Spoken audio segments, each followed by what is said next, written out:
Good morning, student. Today I am going to start part 2nd of this chapter named A Trump of Surgery. I have already taught you the first part, in which I explained about a dog named Turkey. Turkey was very fatty dog by the reason of his mistress love and affectionate. देखिए, इसका first part हम आपको पहले पढ़ा चुके हैं, जिसमें हम एक कुत्ते टर्की के बारे में बता चुके हैं जो अपनी मालकिन के अत्यधिक लाड़ प्यार की वजह से एक मोटा कुत्ता हो जाता है और इतना मोटा हो जाता है कि वह हिल भी नहीं पाता, एक बीमार कुत्ते के समान हो जाता है। अब इसके आगे आप सेकंड पार्ट हम आपको एक्सप्लेन करने जा रहे हैं, आप समझिए।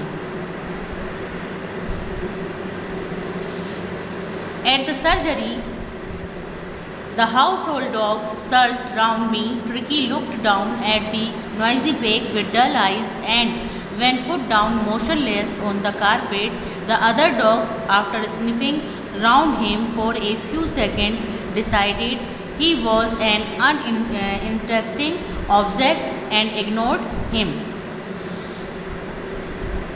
At the surgery that the place where the other dogs lived. Surgery वह स्थान है जहाँ पर दूसरे कुत्ते रहते थे, उनकी देखभाल की जाती थी। तो एट द सर्जरी, जब सर्जरी में the household dog surge round me, जब जो पालतू कुत्ते थे वो चारों ओर से उन्होंने मुझे घेर लिया। सर्ज राउंड का मतलब चारों ओर से घेर लेना। Tricki look down at the noisy pack, Tricki ने उस शोर शराबे के समूह को, नॉइजी पेक में शोर शराबे के समूह को नीचे देखा। लुक डाउन मीन्स नीचे देखा, विद डल आइज, धुंधली आंखों से, एंड व्हेन पुट डाउन, और जब मैंने उसे नीचे रखा, मोशनलेस ऑन दी कारपेट, तो वह बिना हिले डुले, मोशनलेस मीन्स बिना हिले डुले, कारपेट पर गिर गया। द अदर डॉग्स, दूसरे कुत्ते, after sniffing round him for a few second, कुछ सेकेंड उसकी जांच पड़ताल करते हुए, स्निफिंग मीन्स होता है जांच पड़ताल करते हुए, चारों तरफ से घेर कर, स्निफिंग मीन्स सूंघ कर जांच पड़ताल करना, चेक करना, जांच करते हुए, the other dogs decided he was an uninteresting object, दूसरे कुत्तों ने निर्णय किया कि वह एक अरुचिकर वस्तु के समान है, एंड इग्नोर्ड हिम, और उसे अनदेखा कर दिया।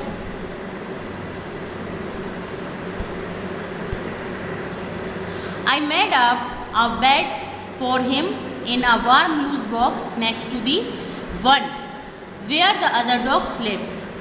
मैंने उसका बिस्तर लगाया एक गर्म लूज बॉक्स में, वहाँ जहाँ की दूसरे कुत्ते सोते थे, यानी जहाँ दूसरे कुत्ते सोते थे वहाँ उसके बगल में ही मैंने उसका एक बॉक्स में बिस्तर लगा दिया। For 2 days I kept an eye on him, और 2 दिन तक मैंने उस पर निगरानी रखी। Giving him no food but plenty of water, मैंने उसे कोई भोजन नहीं दिया लेकिन अत्यधिक पानी दिया। प्लेंट्री ऑफ वाटर का मीन्स क्या होता है? अत्यधिक पानी दिया। At the end of second day, और दूसरे दिन के एंड में, यानी दूसरे दिन की शाम को, he started to show some interest in his surroundings. Surroundings means होता है आसपास का वातावरण। अपने आसपास के लोगों को देखकर उसने कुछ इंटरेस्ट दिखाया।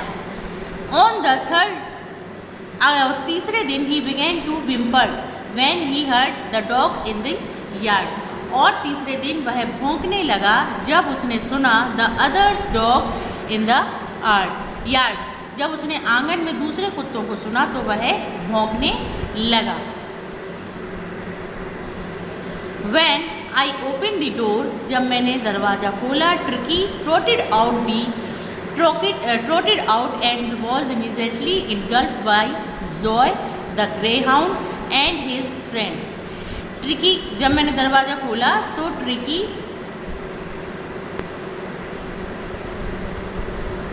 trotted out, ट्रोटेड आउट मीन्स उछल कर बाहर निकलना। जब मैंने दरवाज़ा खोला तो ट्रिकी उछल कर बाहर निकला एंड वॉज इमीजिएटली इनगल्फ्ड। इनगल्फ्ड मीन्स होता है शामिल हो जाना, और तुरंत ही शामिल हो गया बाय जॉय। जॉय जो है कुत्ते का नाम है, ग्रे हाउंड भी कुत्ते का नाम है। वह जॉय और ग्रे हाउंड के साथ मिल गया एंड हिज फ्रेंड, और उनके दोस्तों में शामिल हो गया। आफ्टर रोलिंग हिम ओवर, उसे अपने पैरों से कुचलते हुए एंड थोरोली इंस्पेक्टेड, और बड़ी गहराई से, थोरोली मीन्स बहुत गहराई से, इंस्पेक्टेड मीन्स जांच करते हुए उसकी, यानी जो दूसरे कुत्ते थे उन्होंने ट्रिकी की जांच की। और फिर the dogs move down the garden, और उसके बाद ये सब करने के बाद कुत्ते जो हैं गार्डन की तरफ चले गए। ट्रिकी फॉलोड देम, ट्रिकी ने भी उनका पीछा किया। फॉलोड मीन्स होता है पीछा करना। Rolling slightly with his surplus weight, surplus का मतलब अत्यधिक, सरप्लस का मतलब अत्यधिक, रोलिंग स्लाइटली मतलब धीरे धीरे लुढ़कते हुए।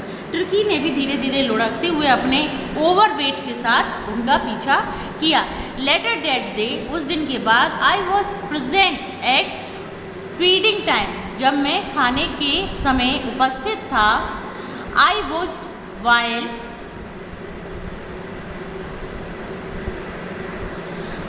While Tristan slope the food into the bowls, जब ट्रस्टन जो है एक व्यक्ति का नाम है, ट्रस्टन ने दूसरे कटोरे जो थे कुत्तों के उनमें जब खाने को उड़ेला, स्लॉप मीन्स उड़ेला, there was the usual headlong rush followed by the sound of high speed eating, जैसा कि यूजुअल होता था कि कुत्तों का एक समूह वहाँ पर आवाज़ों के साथ इकट्ठा हो जाता था, और वो आवाज़ें होती थी हाई स्पीड ईटिंग, ज़ोर ज़ोर से खाना खाने की।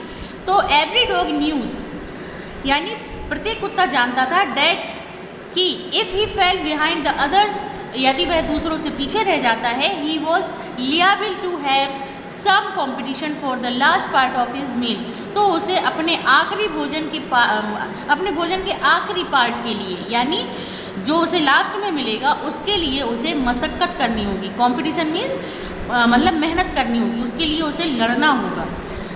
व्हेन दे हैड फिनिश्ड, जब वे सब लोग अपना भोजन ख़त्म कर चुके थे, tricky took a walk round the shining bowls leaking casually inside one और टू ऑफ देम, तो ट्रिकी जो है उन चमकते हुए कटोरों में से एक दो को अंदर की तरफ से चाटते हुए चक्कर लगाया, यानी ट्रिकी ने उन चमकते हुए कटोरों में से एक दो को अंदर की तरफ से चाटते हुए चक्कर लगाया।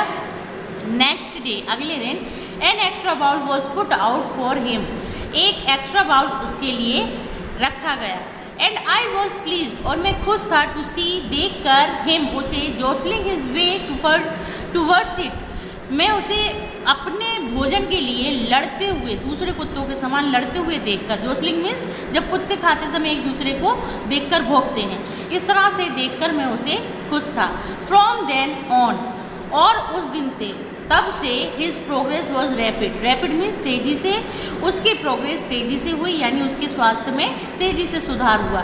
ही हैड नो मेडिसिनल ट्रीटमेंट, उसे कोई भी मेडिसिनल ट्रीटमेंट यानी दवाइयाँ नहीं दी गई, ऑफ एनी काइंड, किसी भी प्रकार की, बट ऑल डे, लेकिन पूरे दिन, he ran about with the dogs, वह कुत्तों के साथ दौड़ता रहता था, यानी अब उसे कोई ट्रीटमेंट नहीं दिया जा रहा था, केवल वह कुत्तों के साथ दूसरे कुत्तों की तरह बिहेव करता था, खेलता था, दौड़ता था।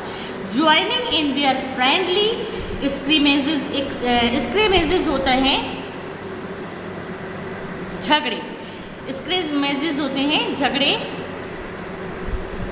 छोटे मोटे झगड़े, तो वह फ्रेंडली मीन्स मित्रतापूर्ण, उन मित्रतापूर्ण झगड़ों में भी शामिल होता था। He discovered the joy of being bowled over trampled on, और उसने अब अपनी खुशी के जो तरीके थे वो ढूंढ लिए थे, यानी वह कुत्तों के साथ कैसे खुश होता था, उनके लड़ाई झगड़ों में कैसे शामिल होता था, वह सब तरीके उसने ढूंढ लिए थे। एंड स्क्वेस्ट एवरी फ्यू मिनट्स, और वह हर कुछ जो मिनट्स होते थे उनमें वह स्क्वेस्ट होता था, यानी उनमें वह लुढ़कता था, लड़ता था, झगड़ता था, कुचला जाता था। ही बिकेम, यानी पैरों के नीचे आ जाता था। ही बिकेम और वह हो गया, बन गया and accepted member of the gang, यानी वह उस गैंग का मेंबर भी बन गया। जो वो कुत्तों का समूह था, ग्रुप था, उसमें वह शामिल हो गया। And unlikely silky little object among the सेजी क्रू, और अनलाइकली वह जो सिल्की लिटिल ऑब्जेक्ट यानी ऐसे सिल्की बालों वाला जो कुत्ता था, वह कैसे कुत्तों के साथ था, कैसे कुत्तों के बीच में था, सेजी क्रू, यानी वह रुक्ष रोएदार बालों वाले कुत्तों के साथ था। फाइटिंग लाइक ए टाइगर, वह टाइगर के समान लड़ता था। फॉर हिज शेयर, अपने हिस्से के लिए, यानी अब टर्की उन कुत्तों से अपने हिस्से के लिए लड़ता था, अपने शेयर के लिए लड़ता था। एट मील टाइम्स, भोजन के समय।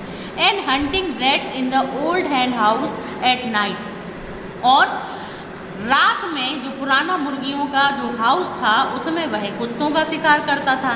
He had never had such A time in his life, और शायद उसने अपने जीवन में ऐसा समय नहीं देखा था, यानी ऐसा समय नहीं बिताया था। ऑल द वाइल, उसी दौरान Mrs Pumphrey hovered anxiously in the background, ringing a dozen times a day for the latest bulletin। और उसी दौरान जो मिसेस पम्फ्रे थी वह बहुत चिंतातुर होकर, यानी चिंता के साथ जो है बैकग्राउंड का मतलब टर्की के सामने नहीं, टर्की के पीठ पीछे, यानी चिंता से युक्त होकर, यानी चिंतातुर होकर वह टर्की के बारे में पूछती रहती थी। Ringing a dozen times a day, और दिन में दर्जनों बार फ़ोन करती थी। फॉर द लेटेस्ट बुलेटिन, ताज़ा समाचार जानने के लिए। यानी जो पम्फ्रे जो उसकी मालकिन थी वह टर्की से बहुत अधिक प्रेम करती थी, और इस वजह से वह टर्की की हर समय खबर लेती रहती थी। आई डोज्ड द क्वेश्चन, मैं उसके प्रश्नों से बचता था, यानी जो राइटर है वह पम्फ्रे के क्वेश्चनों को अवॉइडेड करता था, बचता था। About whether his cushion were being turn regularly, यानी उसके जो प्रश्न होते थे वो किस बारे में होते थे कि जो टर्की के क्वेश्चंस हैं वो नियमित रूप से बदले जाते हैं या नहीं। और his correct code one according to the weather, और मौसम के अनुसार उसके जो कोट थे जो कि लाए थे राइटर अपने साथ, वो उसके कोट उसे मौसम के अनुसार पहनाए जाते हैं या नहीं। इस टाइप के क्वेश्चन जो है मिसेस पम्फ्रे राइटर से पूछती थी, और राइटर इन प्रश्नों के उत्तर देने से बचता था। But I was able to tell, लेकिन मैं उसे बताने वाला था, यानी मैंने उसे बताया डैट कि the little fellow was out of danger, वह जो कुत्ता जो लिटिल फेलो यानी जो उसका पालतू कुत्ता था ट्रकी, वो अब खतरे से बाहर था। एंड कन्वल्सिंग रैपिडली, और उसमें जो है उसके स्वास्थ्य में तेज़ी से सुधार हो रहा था। कन्वल्सिंग का मतलब होता है स्वास्थ्य लाभ। The word convulsing seems to do something to Mrs Pumphrey, यानी इस शब्द ने, स्वास्थ्य लाभ के शब्द ने मिसेस पम्फ्रे को कुछ करने के लिए प्रेरित किया। सीम्स टू बी, यानी वह अब टर्की के लिए कुछ करना चाहती थी। She started to bring round fresh eggs two dozen at a time, वह एक समय में 2 दर्जन अंडे, फ्रेश एग्स यानी ताज़ा अंडे लाना उसने स्टार्ट कर दिया। यानी जो पम्फ्रे थी उसने एक टाइम में 2 दर्जन ताज़ा अंडे लाना शुरू कर दिया। टू बिल्ड अप टर्की से स्ट्रेंथ, ताकि टर्की को वो खिलाए जाए और टर्की की ताकत बने, यानी टर्की जो है वो स्ट्रॉन्ग बने। For a happy period my partners and I had 2 eggs each for breakfast, यानी मैं और मेरे पार्टनर्स जो थे वो अपने ब्रेकफास्ट में 2 अंडे प्रत्येक रूप से लेते थे, यानी प्रत्येक दिन हम 2 अंडे लेते थे। When the bottles of wine began to arrive, the real possibilities of the situation began to dawn on household। लेकिन जब शराब की बोतलें आना शुरू हो गई, द रियल पॉसिबिलिटी, तो जो वास्तविक संभावनाएं थी ऑफ द सिचुएशन क्या थी, तुर्की के बीमार होने की। तो उस सिचुएशन की जो वास्तविक संभावनाएं थी कि तुर्की कैसे बीमार हुआ, began to dawn on the household, तो यानी वो समझ में आने लगी। Dawn on the household means समझ में आने लगी, यानी तुर्की की जो वास्तविक स्थिति का जो जिम्मेदारी थी, कैसे वो है इस स्थिति में पहुंचा, इतना मोटा कैसे हो गया, ये सब राइटर की समझ में आने लगा था। आई होप आपको ये चैप्टर समझ में आया होगा। इसका पार्ट 3 हम आपको भेजेंगे। आप अभी फर्स्ट पार्ट और सेकंड पार्ट जो है आप इसका पढ़िए, वर्ड मीनिंग जो डिफ़िकल्ट वर्ड हैं उन्हें याद कीजिए, और यदि आपको कोई भी बात समझ में नहीं आती है तो आप कमेंट करके वीडियो के नीचे पूछ सकते हैं। आप वीडियो में कमेंट करके पूछ सकते हैं या मैसेज करके भी पूछ सकते हैं, कॉल करके भी पूछ सकते हैं। और जो इसका फर्स्ट पार्ट का जो लिंक है वो मैंने अपनी डिस्क्रिप्शन में दे दिया है, कमेंट में भी दूंगी, और इसके बाद आप इसको पढ़िए और अच्छे से समझिए। आई होप आपको ये चैप्टर अच्छा लगेगा। The surgery, the Trump of surgery. और आपसे रिक्वेस्ट है कि आप चैनल को सब्सक्राइब करें और जो लाइक बटन है उसे प्रेस करें। Okay, thank you.